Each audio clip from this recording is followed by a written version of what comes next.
Hello बच्चों, आज हम सीखेंगे रासायनिक समीकरण को संतुलित करना। इसमें देखिए, यहाँ n की संख्या 1 है और यहाँ n की संख्या 2 है। अगर हम यहाँ पर n की संख्या भी 2 कर दे रहे हैं तो n बराबर हो गया, लेकिन यहाँ पर भी n बराबर हो गया। लेकिन हाइड्रोजन की संख्या 2 तियाँ 6, यहाँ 6 हो गई है और यहाँ पर कितनी है 2। अगर हम यहाँ पर 3 कर दें तो ये हो जाएगी 3 दूनी 6।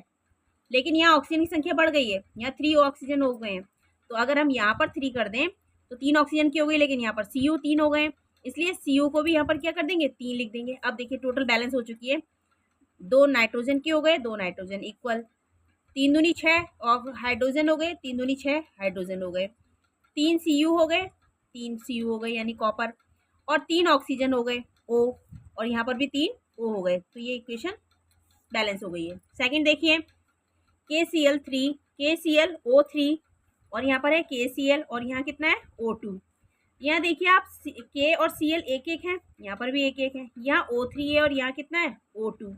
अगर हम यहाँ पर 2KClO3 कर दें और यहाँ पर भी 2KCl कर दें तो अगर देखिए 2K हो गया 2Cl हो गया, 2K हो गया 2Cl हो गया, ये इक्वल हो गई।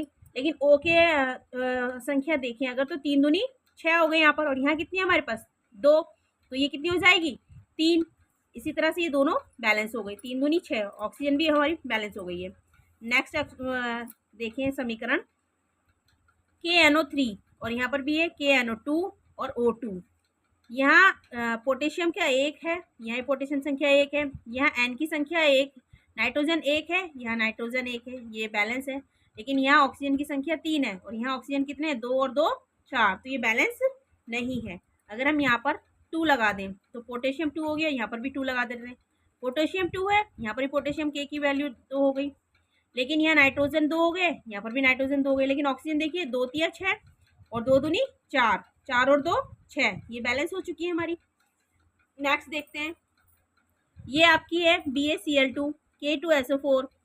यहाँ Ba कितने हैं 1 है और यहाँ पर भी 1 है, SO4 यहाँ पर 1 है, यहाँ पर भी 1 है, यहाँ Cl 2 है और K भी कितना है आपका 2 है।